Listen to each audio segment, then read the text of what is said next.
সংবাদ সবাইকে স্বাগত জানাচ্ছি। আমি ফিরোজ তোহা। শুরুতেই সংবাদ শিরোনাম।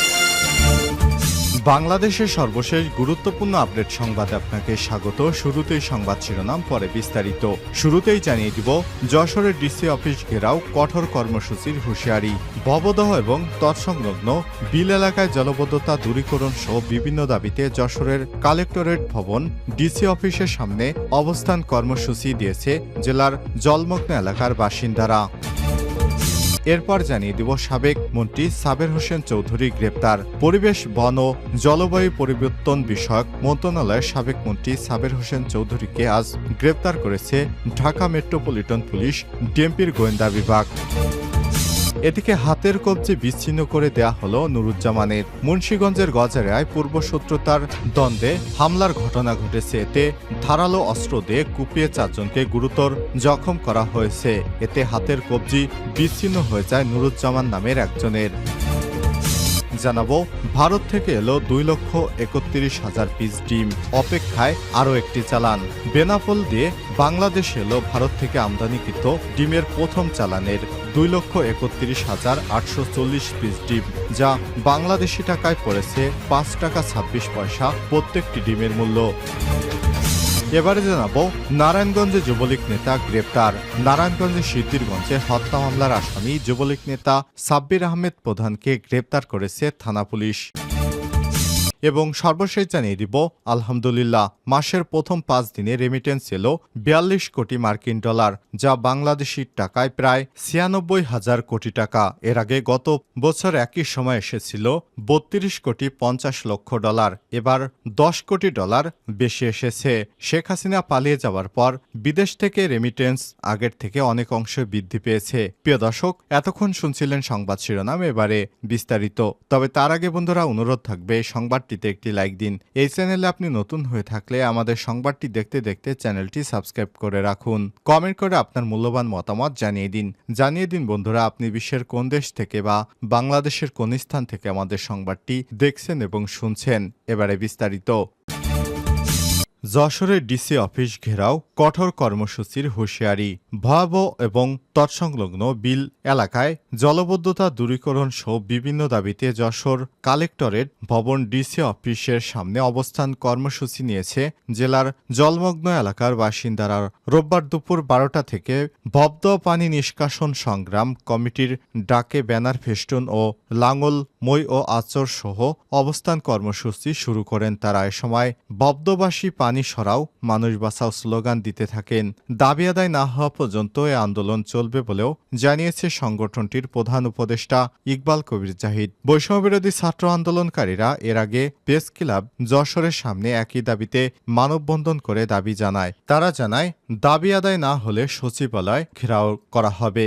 নেতারা বলেন, জনপদের অবর্ণনীয় দুঃখ দুর্দশা, ফসল, বসতবাড়ি, জানমালের ক্ষয়ক্ষতির সঙ্গে জড়িত পানি উন্নয়ন বোর্ডের নির্বাহী প্রকৌশলী সহ সংশ্লিষ্ট কর্মকর্তাদের বিরুদ্ধে ব্যবস্থা গ্রহণ, আমডাঙ্গা খাল সংস্কার প্রকল্প দ্রুত বাস্তবায়ন এবং কাজের স্বচ্ছতা আনতে সেনাবাহিনীর তদারকি, আন্দোলনকারী সংগঠনগুলোর নেতাদের সমন্বয়ে সম্পূর্ণ করা। তারা আরও বলেন, ভবদহ এলাকায় লাখ লাখ একর জমি পানির নিচে, হাজার হাজার ঘরবাড়ি জলমগ্ন, স্কুল কলেজের পানি, এমন পরিস্থিতিতে লাগাতার অবস্থান কর্মসূচি নিতে বাধ্য হয়েছে জানিয়ে তারা বলেন, যতক্ষণ পর্যন্ত জলমগ্ন ভবদবাসীর পক্ষে ফলাফল না আসবে ততক্ষণ এখানে অবস্থান করব।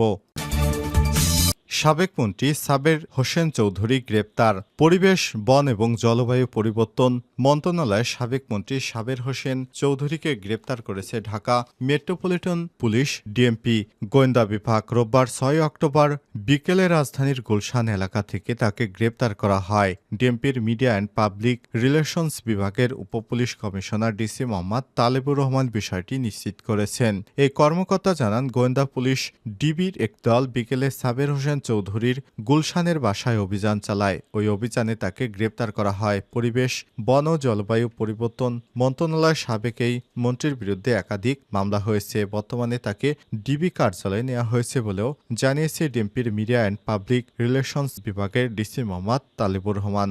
দ্বাদশ জাতীয় সংসদ নির্বাচনে রাজধানী খিলগাঁও, সবুজবাগ ও মুগদা থানা নিয়ে গঠিত ঢাকা 9 আসনের সংসদ সদস্য নির্বাচিত হওয়ার পর সাবের হোসেন চৌধুরীকে পরিবেশ, বন ও জলবায়ু পরিবর্তন মন্ত্রণালয়ের দায়িত্ব দেওয়া হয়েছিল।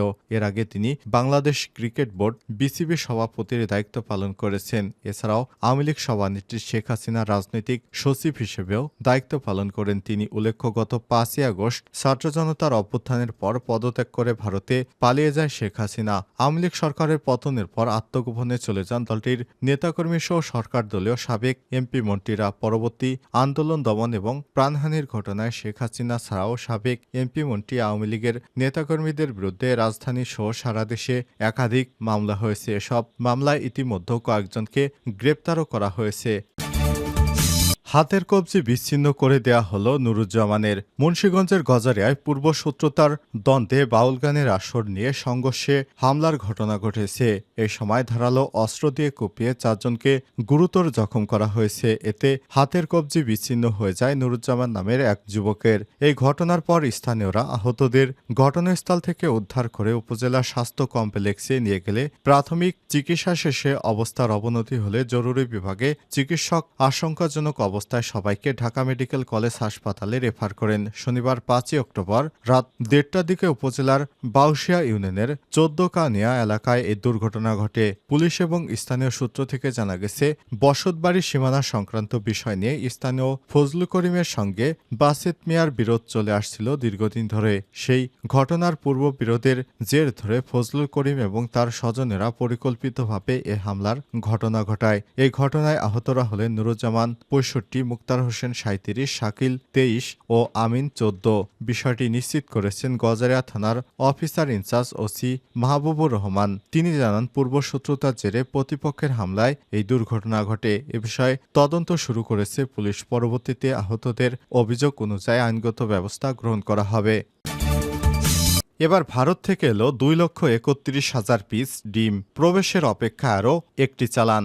বেনাপোল সীমান্ত দিয়ে এপারে এলো ভারত থেকে আমদানিকৃত 2,31,840 পিস ডিম। প্রবেশের অপেক্ষায় রয়েছে আমদানিকৃত আরও 2,30,000 পিস ডিম। ডিমের প্রথম চালানটি রোববার 6 অক্টোবর বিকেলে বেনাপোল বন্দরে পৌঁছানোর পর দ্রুত পরীক্ষণ শেষে সিরাজগঞ্জে পাঠানো হবে বলে জানিয়েছে আমদানিকারক প্রতিষ্ঠান। দেশে ডিমের বাজার স্থিতিশীল রাখতে সম্প্রতি সরকার একটি আমদানিকারক প্রতিষ্ঠানকে ভারত থেকে 50 লাখ পিস ডিম আমদানির অনুমতি দিয়েছে, যার প্রথম চালান এটি। এর আগে গেল মাসেও ভারত থেকে ডিমের কয়েকটি চালান আসে বেনাপোল দিয়ে। বেনাপোল কাস্টমস হাউজের শুল্কায়ন গ্রুপ 1-এর রাজস্ব কর্মকর্তা শিবলি রহমান জানিয়েছে, জরুরি পচনশীল পণ্য হয় অগ্রাধিকারের ভিত্তিতে ডিমের চালানের ছাড় করানো সহ বন্দর কাস্টমসের সব আনুষ্ঠানিকতা সম্পন্ন করা হয়েছে। কাস্টম সূত্র জানায়, আমদানিকৃত ডিমের ইনভয়েস মূল্য $9,970.12, যা বাংলাদেশি টাকায় 12,20,338 টাকা, অর্থাৎ প্রতিটি ডিমের মূল্য 5 টাকা 26 পয়সা পড়েছে। এছাড়া ডিমের নির্ধারিত এই মূল্যের উপর 33% কাস্টমস ডিউটি পরিশোধ করতে হবে আমদানিকারককে। ডিম বাংলাদেশি আমদানিকারক প্রতিষ্ঠান ঢাকা ওয়ারি হাইড্রোল্যান্ড সলিউশন এবং রপ্তানিকারক ভারতের শ্রীলক্ষ্মী নারায়ণ ভান্ডার। আমদানিকৃত ডিমের চালানটি C&F এজেন্ট বেনাপোলের রাতুল এন্টারপ্রাইজের স্বাত্বাধিকারী আব্দুল লতিফ জানান, আমদানিকৃত মূল্যের সঙ্গে শুল্ক এবং অন্যান্য খরচ মিলিয়ে তাদের প্রতিটি ডিমের ক্রয়মূল্য 10 টাকার উপরে পড়েছে। প্রথম চালানটি যাবে সিরাজগঞ্জে। এ সময় তিনি আরও জানান, আমদানিকারক প্রতিষ্ঠান হাইড্রোল্যান্ড সলিউশন ভারত থেকে 50 লাখ ডিম আমদানির অনুমতি পেয়েছে। আজ প্রথম চালানটি ঢুকলো এবং বেনাপোলের ওই পারে প্রবেশের অপেক্ষায় রয়েছে আরও একটি চালান। পর্যায়ক্রমে আসবে বাকি সব চালানগুলো। নারায়ণগঞ্জে যুবলীগ নেতা গ্রেপ্তার। নারায়ণগঞ্জের সিদ্ধিরগঞ্জে হত্যা মামলার আসামি যুবলীগ নেতা সাব্বির আহমেদ প্রধানকে গ্রেপ্তার করেছে থানা পুলিশ। রোববার 6 অক্টোবর ভোরে গোদনাইল বার্মাশিল এলাকা থেকে তাকে গ্রেপ্তার করা হয়। দুপুরে তাকে আদালতে পাঠানো হয়েছে। বিষয়টি কালবেলাকে নিশ্চিত করেছেন সংশ্লিষ্ট থানার ওসি আল মামুন। গ্রেপ্তার হওয়া সাব্বির আহমেদ প্রধান 48, গোদনাইল বার্মাশিল এলাকার মৃত হাসান আলী প্রধানের ছেলে। তিনি সিদ্ধিরগঞ্জ থানা যুবলীগের যুগ্ম সাংগঠনিক সম্পাদক। তার বিরুদ্ধে চোরাই জ্বালানি তেলের ব্যবসা ও চাঁদাবাজি সহ সন্ত্রাসী কর্মকাণ্ডের অভিযোগ রয়েছে।